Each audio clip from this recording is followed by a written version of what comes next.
Kenapa nih Krisna nggak ngabisin ayamnya malah? Soalnya rasanya aneh.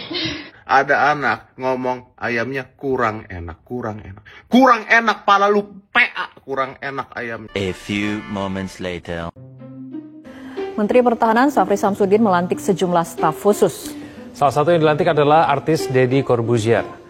Sekarang dilantik menjadi staf sus presiden. Di mana Deddy Corbuzier luar biasa.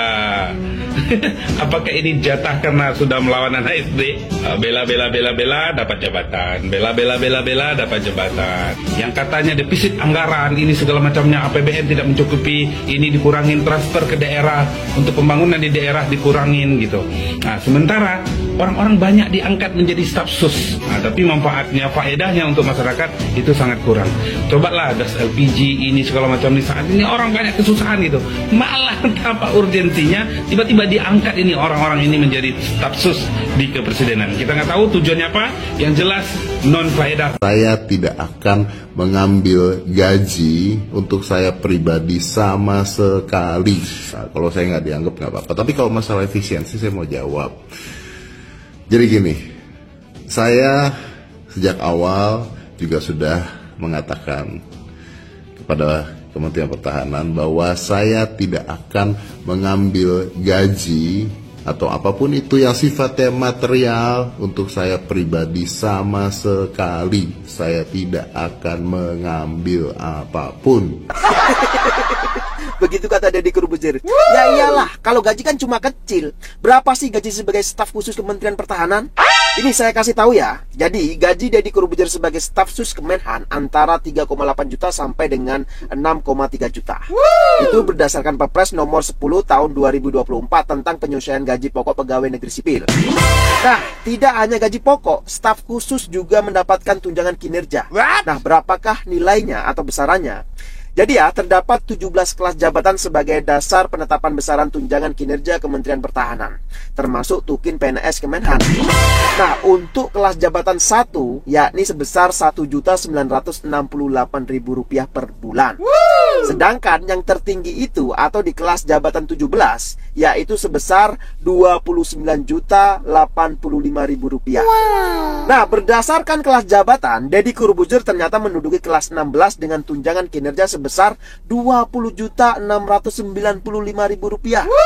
Jadi kalau dibanding dengan gaji pokok, ya gak ada apa-apanya lah. Nah, semua itu belum termasuk fasilitas yang bisa dinikmati, termasuk pengawalan di jalan yang sering kita dengar ninu.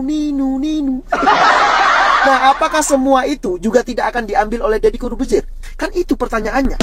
Oh ya, mungkin juga ada yang bertanya, terus kerja Deddy Corbuzier sebagai staf khusus Kemenhan itu ngapain aja sih? Loh, ya nggak tahu kok, tanya saya. Mungkin nakut-nakuti anak kecil yang mengkritik makan bergizi gratis.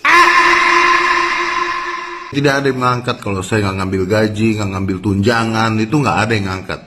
Memang tanggapan paling klasik artis kalau jadi pejabat itu, saya nggak ngambil gajinya, saya udah kaya. Iya, we fucking know it. Karena kita tahu kalau ada orang kaya mendekat kekuasaan, emang udah bukan harta lagi yang dicari. Tapi yang dicari adalah power. Kekuasaan yang lebih tinggi dengan skop yang lebih luas lagi. Emang Trump sama Elon Musk kurang kaya apa? Ngapain mereka mati-matian bertarung di pilpres dan menang akhirnya? Kalau lo jadi pejabat, kalau lo deket dengan penguasa, hidup lo akan jadi sangat-sangat mudah. Semua orang nurut sama lo, ordal di mana-mana. Lo pergi kemana-mana, siap dan. Karpet merah di mana-mana, hidup lo, bisnis lo, jalan tol, lancar jaya. Kan Prabowo sendiri yang bilang, kalau tidak berkuasa, aset mandek, susah berbisnis. Come on, Om Deddy. Ini nggak cuma soal gaji. Di mana-mana kalau ngomongin efisiensi, dipotongnya tuh dari atas dulu, bukan dari bawah. Pejabat-pejabat dibuang-buangin, organisasinya dirampingkan. Karena pengeluaran pejabat nggak cuma gaji, banyak. Tetot-tetotnya Raffi Ahmad yang bawa dokumen doang itu bukan duit itu. Duit semua itu. Sama yang terakhir yang paling penting, image. Empati. Yang di bawah lagi jerit semua loh ini. LPG lah, PHK lah, apalah. Tiba-tiba di atas pelantikan staf sus. Empathy.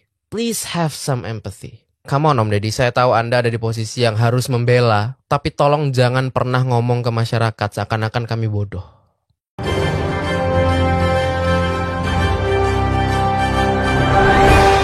Assalamualaikum warahmatullahi wabarakatuh. Nah, setelah kemarin ramai masyarakat maupun netizen menyoroti pemerintah, dalam hal ini Kementerian Pertahanan, yaitu mengangkat Deddy Corbuzier sebagai staf khusus, di mana negara ini lagi defisit anggaran dan utang yang menumpuk mencapai 8.000 triliun yang merupakan warisan daripada Mulyono, sehingga Prabowo pun harus melakukan pengetatan anggaran hampir semua kementerian, terkecuali adalah Kementerian Pertahanan dan ada beberapa kementerian lainnya. Dan ini menjadi sorotan netizen. Kenapa di saat lagi gentingnya tapi malah Kementerian Pertahanan mengangkat staf khusus yaitu Deddy Corbuzier. Jadi menurut netizen dan masyarakat bahwa pemberian staf khusus kepada Deddy Corbuzier ini di Kementerian Pertahanan, netizen mengatakan bahwa ini adalah bagian dari imbalan, di mana Deddy Corbuzier kita lihat kemarin begitu kencangnya membela pemerintah, artinya menjadi buzzer pemerintah. Ini merupakan adalah balas budi pemerintah kepada Deddy Corbuzier. Dan akhirnya banyak netizen dan masyarakat mengkritik keras kepada Deddy Corbuzier ya. Sehingga Deddy Corbuzier pun akhirnya buka suara, dia mengatakan, saya tak akan ambil gaji staf Kementerian Pertahanan. Jika Deddy Corbuzier tidak perlu gaji maupun tunjangan, kenapa dia ambil jabatan tersebut? Ini adalah tidak lain yaitu untuk memperkuat pamornya, bagaimana dia bisa punya power atau kekuasaan sehingga tidak ada orang lain yang bisa menyentuhnya. Baik ya, coba kita dengar langsung beberapa komentar netizen ya di sosial media. Saya tidak akan mengambil gaji untuk saya pribadi. Ya, setelah ramai orang berkomentar soal pengangkatannya sebagai staf sus, Deddy Corbuzier membuat video tadi yang mengatakan di video itu bahwa dia tidak akan mengambil apapun ya, yang berbentuk materi ya, baik gaji, mungkin yang dimaksud tunjangan atau apapun yang berbentuk materi yang terkait dengan jabatannya sebagai staf sus ini. Bahkan kita disuruh cek tuh dia bayar pajak berapa gitu ya, network yang dia punya berapa banyak, lalu dia banyak juga sudah menggaji orang tapi dia gak kontenin ya, seperti itulah. Nah, tapi dari video ini ya kita semakin bisa menyimpulkan bahwa ya memang yang dibutuhkan oleh Deddy Corbuzier bukan tambahan penghasilan tapi jabatan. Salam. Kemarahan itu ditambah lagi dengan ditunjuknya Deddy Corbuzier menjadi staf sus Kemenhan. Padahal lagi efisiensi. Ada sejumlah jawaban yang muncul. Wamenhan Marsikal Madya TNI Purnawirawan Doni Ermawan Taufanto mengatakan bahwa alasan di saat lagi efisiensi Deddy Corbuzier kemudian ditunjuk menjadi staf sus Kemenhan, yang berarti nambah lagi orang yang masuk ke jajaran, adalah karena masih ada ruang dalam anggaran Kemenhan. Itu katanya dia. Juru bicara Kantor Komunikasi Presiden Prita Laura mengatakan bahwa ditunjuknya Deddy Corbuzier itu akan menjadi komunikator yang efektif karena dia punya followers yang banyak sekali dan subscriber yang banyak. Tapi mari kita ngomong apa adanya saja. Kita mendingan jujur aja kepada seluruh rakyat Indonesia. Alasan kenapa Deddy Corbuzier dipilih menjadi staf sus Menteri Kemenhan adalah justru karena efisiensi. Karena dia sudah kaya. Karena dia kaya, dia nggak perlu mobil dinas, dia nggak perlu rumah dinas, dia bahkan nggak perlu anggaran. Saya bahkan yakin dia juga tidak akan menerima gaji. Saya yakin. Karena kalau dia terima gaji, maka video dia kemarin jadi berubah makna. Pertanyaannya, kenapa Anda nyerang sambil nyari makan? Kalau dia terima gaji, berarti sekarang kita mengerti. Tadi ketika dia ngomong, ketika menyerang sambil dibayar, ternyata dia ngomongin dirinya sendiri. Deddy Corbuzier ini ibaratnya dalam 1 tahun dia belum tentu bisa bekerja karena belum tentu ada isu. Tapi gajinya tiap bulan lancar. Jadi gini, saya sejak awal juga sudah mengatakan kepada Kementerian Pertahanan bahwa saya tidak akan mengambil gaji atau apapun itu yang sifatnya material untuk saya pribadi sama sekali. Kenapa? Karena pertama, saya tahu bahwa saya tidak membutuhkan itu. Kedua, saya tahu bahwa masyarakat lebih membutuhkan tersebut. Kalau mau bicara gaji dan sebagainya, saya juga banyak kok bantu orang, tapi nggak saya kontenin, ya. Dan kalau mau bicara saya ngambil gaji, coba Anda cek saya bayar pajak setahun berapa, silahkan dicek. Sekalian cek net worth saya berapa. Dengan heroiknya, Deddy Corbuzier bilang gak akan ngambil gaji staf sus. Please deh, klasik banget. Skenario-nya selalu kayak gini, gak ngambil gaji seolah-olah itu bentuk pengorbanan dan pengabdian tertinggi terhadap negara. Basi tau gak? Buat Deddy, gaji staf sus belasan juta gak ada artinya. Buat apa? Bukan uang yang dia cari, bukan gaji yang dia cari. Tahu apa yang dia cari? Ya jelas kekuasaan itu sendiri. Kekuasaan bernilai jauh lebih besar daripada uang. Ngebuka akses ke lingkaran elit, kontrol atas kebijakan, pengaruh besar, dan status sosial yang gak bisa dibeli gitu aja. Orang yang punya kekuasaan bisa gampang dapat uang kapan aja, tapi orang yang cuma punya uang belum tentu bisa beli kekuasaan. Makanya orang-orang kaya berlomba-lomba masuk politik, bukan buat pengabdian, tapi buat mengamankan kepentingan mereka. Apalah artinya nggak ngambil gaji belasan juta kalau dibaliknya ada akses ke proyek triliunan, peluang masuk lingkaran elit politik dan bisnis, fasilitas mewah, dan modal sosial yang bisa dikapitalisasi kapan aja. Buat Deddy, jelas ini tiket emas untuk loncatan yang lebih besar, entah di panggung politik, ekspansi bisnis, ataupun keduanya. Lihat deh pengusaha besar di negeri ini, nggak cukup sama bisnis triliunan, mereka masuk politik buat ngatur kebijakan, motong birokrasi, dan ngamanin proyek-proyek besar. Di Indonesia, akses ke pemerintahan berarti akses ke regulasi, APBN, dan kebijakan yang bisa dikondisikan sesuai kepentingan pribadi dan kelompok.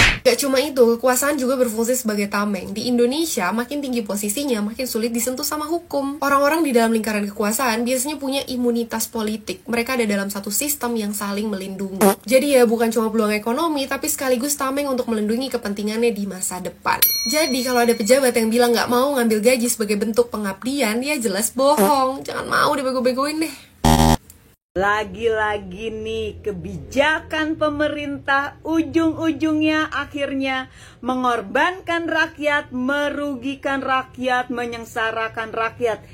Imbas adanya efisiensi anggaran yang diinstruksikan langsung oleh Presiden Prabowo Subianto terhadap beberapa kementerian dan lembaga, akhirnya beberapa kementerian, salah satunya seperti Kemendikti, menterinya Satrio Sumantri berencana akan menaikkan biaya kuliah. Gila, miris banget gue ya. Setiap kebijakan pemerintah kerap kali nih ya rakyat jadi korban. Kemarin masih ada nih dalam otak kita masalah gas melon yang sampai memakan korban. Sekarang muncul lagi kebijakan baru yang akhirnya merugikan rakyat lagi.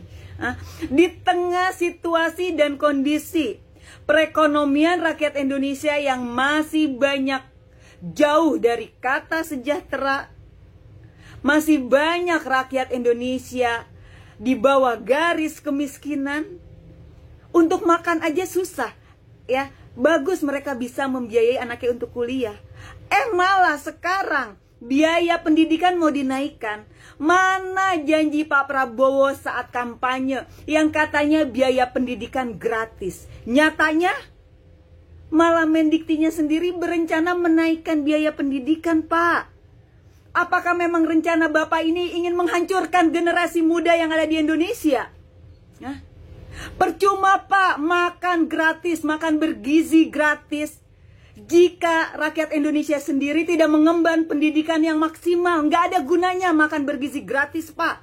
Bukan hanya makan bergizi gratis yang dibutuhkan, tetapi pendidikan juga. Atau jangan-jangan juga pemerintah memang sengaja ingin rakyat Indonesia ini bodoh, biar pemerintah semakin hari bisa terus membodohi rakyatnya demi kepentingan politik kalian. Gila ya, gue bener-bener nggak habis pikir. Efek besarnya hutang negara yang ditinggalkan oleh si Jokowi, efek gemuknya kabinet merah putih, akhirnya rakyat menjadi korban.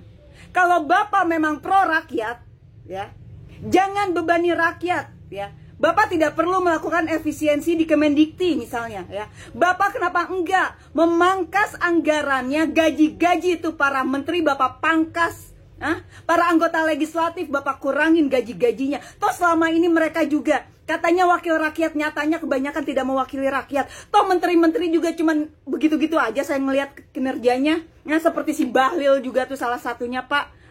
Staf khusus dihilangin, gak ada gunanya tuh, Pak. Si Deddy Corbuzier, si Raffi Ahmad, Pak. Mana yang katanya Pak Prabowo bekerja murni untuk kepentingan rakyat dan bangsa? Jika seperti ini caranya Pak Prabowo. Semua pegawai honorer dan pekerja lepas yang dipecat-pecatin atas nama efisiensi itu asli. Semua lampu, AC, dan lift yang dimati-matiin demi penghematan listrik itu nyata terjadi. Tapi di tengah potret pahit kenyataan itu, Deddy Corbuzier yang penuh kepalsuan malah diangkat jadi staf sus Kementerian Pertahanan. Karena apa yang nggak palsu dari Deddy Corbuzier? Semua juga tahu kalau mukanya Deddy itu palsu. Mata, hidung, dagu, itu semua palsu hasil operasi. Kerjaannya Deddy asli, tapi juga palsu. Dia itu kerjaannya ngebohongin orang. Dia dapat duit dari bisa ngebengkokin sendok, dari ngimbulin orang, dari jadi tukang sulap, dari mempertontonkan kepalsuan. Lah, katanya mau berhemat, tapi kok malah buang-buang duit buat seorang Deddy. Buat rakyat sendiri kok kita malah dikasih yang palsu. Heran. Alasannya katanya mau penghematan. Tapi kenapa justru jumlah anggota Kabinet Merah Putih ada 109 orang? Bayangin, berapa anggaran mobil dinas mewah mereka, berapa gaji dan tunjangannya, berapa fasilitas yang diberikan oleh negara, berapa jumlah pengawalnya, yang kerjaannya setiap hari seenaknya membelah kemacetan di jalan, berlaga jadi paling penting, padahal kerjaannya nyusahin rakyat doang. Dan semuanya itu atas nama penghematan. Kalau emang serius mau berhemat dan mau efisien, ya berantas korupsinya, hilangkan kebocoran anggarannya, musnahkan bancakan anggaran para pejabat dan anggota DPR-nya. Karena itulah sumber masalahnya. Itu yang bikin Indonesia jadi susah kayak sekarang. Nggak ada seberapa segala penghematan dari biaya listrik dan memecat pegawai. Kalau dibandingin sama penghematan dari memberantas korupsi, kebocoran anggaran, dan bancakan anggaran.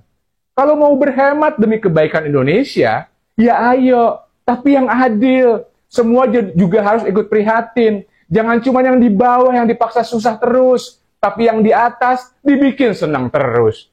Kalau mau susah, ya susah bareng-bareng. Ayo berhemat, tapi dimulai dari atas. Dimulai dengan memubarkan kementerian-kementerian dan lembaga-lembaga yang cuman diada-adain doang. Kalau mau ngajak berhemat, berikan contohnya, maka yang lain akan mengikuti. Jadi ayo berhemat, dimulai dengan contoh memecat Deddy Corbuzier yang nggak tahu apaan fungsinya, dengan memecat teman-temannya Deddy yang jadi wamen dan staf sus yang nggak jelas kualifikasinya apaan. Tapi gaji, tunjangan, dan fasilitasnya jelas bikin anggaran negara tambah berat. Kalau Indonesia sedang susah dan butuh penghematan, ya ayo kita susah bareng-bareng, prihatin bareng-bareng, miskin bareng-bareng. Kita sih rakyat udah biasa hidup susah, udah biasa miskin. Sekarang kalian yang di atas, ayo sini, hidup bareng kami, bareng rakyat. Kalau cuma asal bunyi doang, kambing juga bisa bunyi. Salam semangat antitesa 24.